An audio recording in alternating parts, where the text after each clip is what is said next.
Thursday afternoon.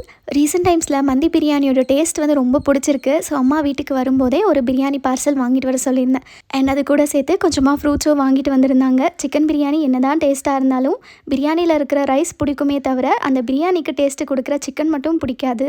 வீட்டில் செஞ்சாலும் சரி இல்லை கடையில் வாங்கினதாக இருந்தாலுமே அதில் வர சிக்கன் பீஸ் மட்டும் அப்பாவுக்கு தனியாக எடுத்து கொடுத்துட்டு நாங்கள் வந்து தந்தூர் இருந்துச்சு அதை வச்சு தான் பிரியாணி சாப்பிட்டோம்.